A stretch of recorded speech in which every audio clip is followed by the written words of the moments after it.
Gracias por continuar en nuestra sintonía. En este segundo segmento vamos a hablar sobre un acto muy singular que se llevó a cabo el día de ayer en Casa Presidencial, en el cual por un lado presenta su renuncia Gustavo Martínez, yerno del presidente Otto Pérez Molina, al cargo de secretario general de la presidencia. Y casi en paralelo y frente al embajador de Estados Unidos, el presidente anuncia que el Departamento de Tesoro va a colaborar con el país en un proceso de investigación a través de la aplicación del polígrafo de varios funcionarios de la Superintendencia de Administración Tributaria. Tanto el mensaje como las imágenes que estuvieron circulando por varios medios de comunicación y redes sociales, pues despertaron toda una serie de críticas y comentarios por parte de las personas que hoy vamos a analizar. Y para ello vamos a conversar con Nicolás Birsi, él es experto en temas internacionales, bienvenido, y también con Enrique Naveda, quien es director del periódico digital Plaza Pública de la Universidad Rafael Andívar. Gracias por acompañarnos y dejo a Gustavo con la primera pregunta. Nicolás, lo que nos llamó mucho la atención ayer fue, por ejemplo, la asertividad del embajador de los Estados Unidos. Es decir, prácticamente lo que se vio ya no fue un lenguaje muy diplomático, es decir, no solamente en la manera como se emitió el mensaje, sino también como en el body language, ¿no? Es decir, ya se daba por sentado que el que mandaba no era el presidente, sino el que estaba dando el mensaje, o sea, el embajador Todd Robinson. Bueno, yo te invitaría a revisitar esas fotos. Yo creo que más de la asertividad del embajador es la pasividad del presidente Otto Pérez Molina.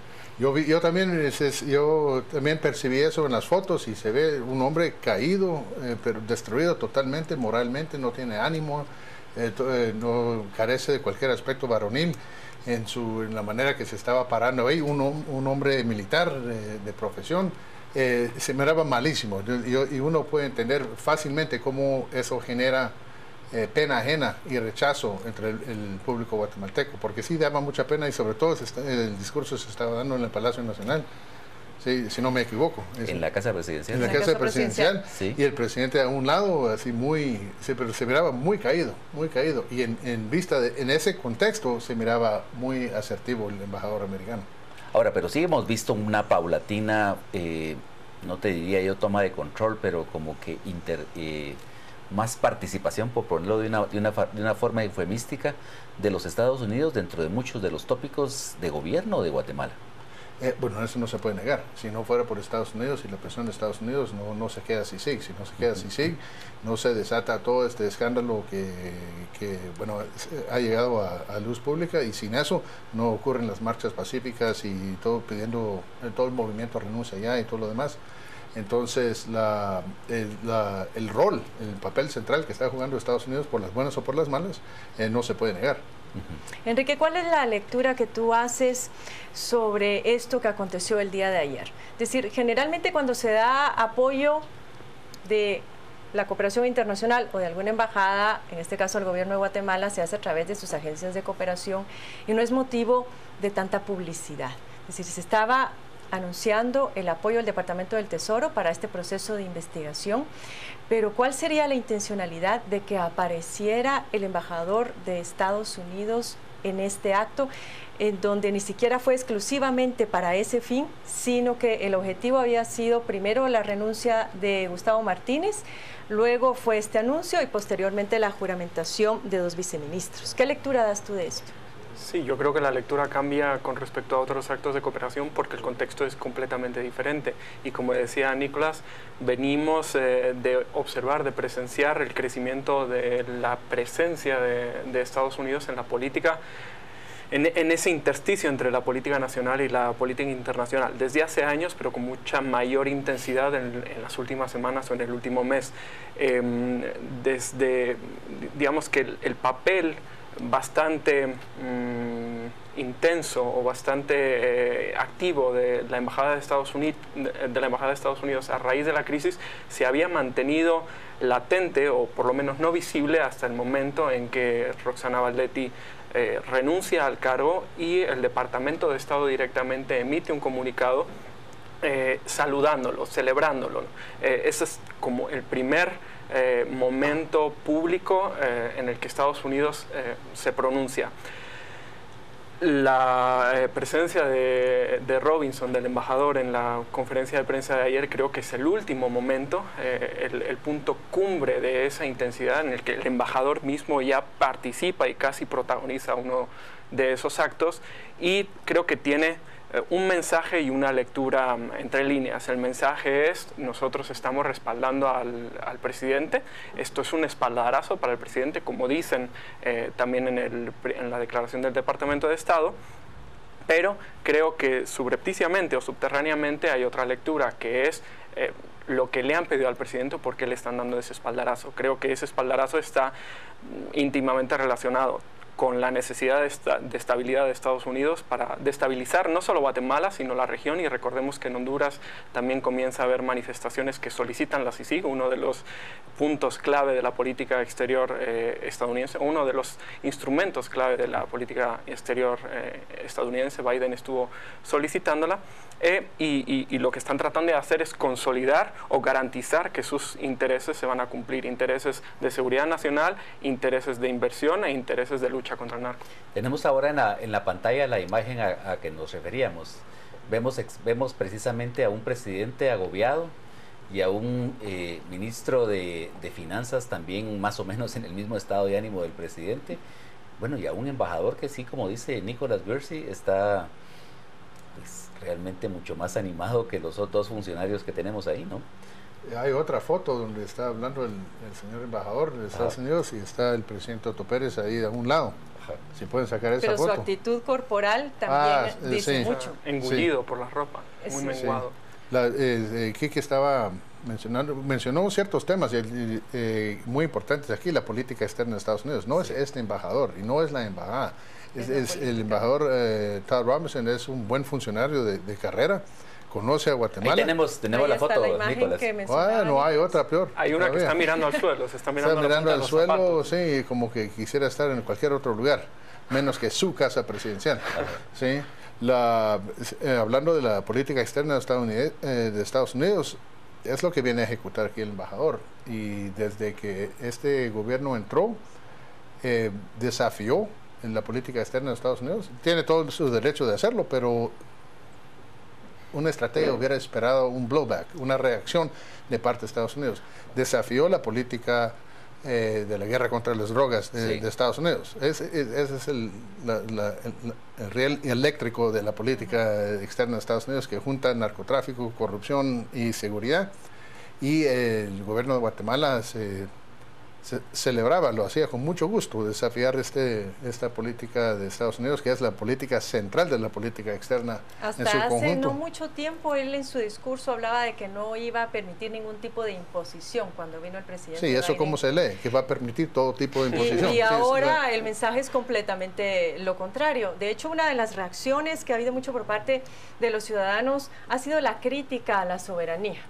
Solo el término de la soberanía en pleno siglo XXI y en toda esta era de la globalidad ha estado replanteándose continuamente. Pero, ¿qué podríamos decir a esos ciudadanos que han visto con malos ojos? Yo creo que han habido dos posiciones.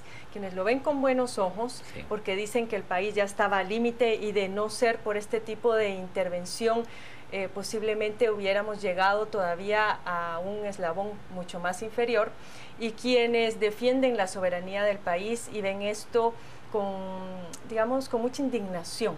Es que hay muchas razones por qué verlo con mucha indignación. En 1954 a Estados Unidos no le gustaba lo que estaba pasando en el gobierno de Guatemala y lo cambió. 60 años después, 2014, el gobierno de Estados Unidos no le gusta lo que está pasando en el gobierno de Guatemala y ayuda a cambiarlo. ¿Sí? Entonces, lo que demuestra aquí es la debilidad, la poca autonomía del Estado guatemalteco, que ha avanzado muy poco en décadas.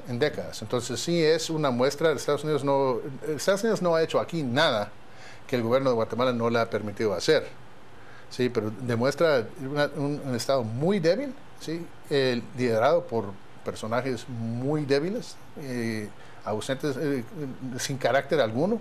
Y estoy hablando del presidente puntualmente. Ahora, Enrique, Nicolás hablaba precisamente de que como que este gobierno se la buscó desde el principio, ¿no? Con el desafío, con la política de permitir las drogas que tenía el presidente para tratar de discutir hemisféricamente, pero ¿no te da a ti la impresión de que todo esto comienza a intensificarse muchísimo más a partir de la crisis de los niños migrantes y luego cuando se sabe que ha sido detenida Marjorie Chacón? Yo diría que incluso antes. A mí me parece que digamos, que el gobierno pusiera sobre la mesa el debate acerca de la regularización de las drogas no tuvo tanto peso como el que se le está dando. Es cierto que la política antidrogas es una parte crucial de la política exterior de Estados Unidos, pero no siento que Estados Unidos percibiera que fuera una amenaza real para ellos. Por lo tanto, me parece que, y nunca llegó muy lejos, ¿verdad? Me parece, pero antes de llegar a los dos temas que has tocado tú, hubo una presencia muy visible del embajador estadounidense anterior en el caso del juicio por genocidio y en algunos otros, en las comisiones de postulación, en las que me parece que la embajada estaba haciendo presión de una manera muy evidente para que los procesos judiciales no se truncaran, que se llevara a cabo de acuerdo con las propias reglas del país, las normas, no las leyes. Y después está claro que esos dos temas que mencionas tú son cruciales. Con respecto a la soberanía, yo creo que la soberanía nacional ya tiene mucho de entelequia, en un momento en el que todos vivimos, los países viven en un momento, en una era de interdependencia máxima en el que uno no puede actuar sin tener en cuenta las decisiones del otro. Hablar de soberanía nacional, pues, por lo menos es un poco a veces exagerado, ¿no? Me parece que lo que se le puede echar en cara a la Embajada de Estados Unidos es que está imponiendo su fuerza, está haciendo una... ¿Y será solo Estados Unidos o creen ustedes que están con el concurso de otros países de la comunidad internacional? Otros países no tienen fuerza. Tienen el poder blando del que se habla en las relaciones. En todo caso, tal vez simpatizan con este tipo de medidas o de intervención. Le da respaldo, apoyo a lo que está haciendo Estados Unidos. Pues Estados Unidos está buscando avanzar sus propios intereses y le encontraron sus puntos débiles a este gobierno, que sí se la buscó desde un inicio. Es la imposición de sus propios intereses y no el avance de ciertos principios que pueden ser válidos para buena parte de la población. Ahora, pero Nicolás, pero permítame que insista en este punto, pero ¿no les da a ustedes la impresión que se intensificó muchísimo más la presión precisamente a partir de la captura de Marjorie Chacón? Sí, pero yo concuerdo con Quique que incluso empezó antes. Porque ahorita se está viendo la embajada, si lo quieren decir así, bastante más activa en Guatemala, de una manera más asertiva, agresiva si quieren, porque este gobierno no entendió las señales. Las señales se emitieron. Específicamente con Marjorie Chacón. ¿No entendió o no quiso entenderlas? Sí, no quiso entender. No sé, como dicen, se creó muy salsa, que no iba a haber retribuciones por parte de Estados Unidos. Les advirtieron específicamente sobre el caso de Marjorie Chacón. Estados Unidos advirtió y estaba dando salida para el presidente del gobierno de alejarse de esta señora. Bueno, la capturaron, yo creo que cantó como Pavarotti y ya tienen más información de lo que tenían antes y evidencia de la corrupción hasta los más altos esferas de este gobierno. Entonces sí se intensificó ahí. Ahora, en la cuestión de los niños migrantes, esa culpa nace directamente del presidente de Estados Unidos. Cuando anunció que ya no iban a deportar a niños migrantes, vino la ola masiva de niños migrantes. Entonces Guatemala no tiene la culpa de eso. Eso sí, pero no debe sorprender que... En los memes que están circulando ahora me llamó mucho la atención uno en el cual está el embajador de Estados Unidos con la banda presidencial.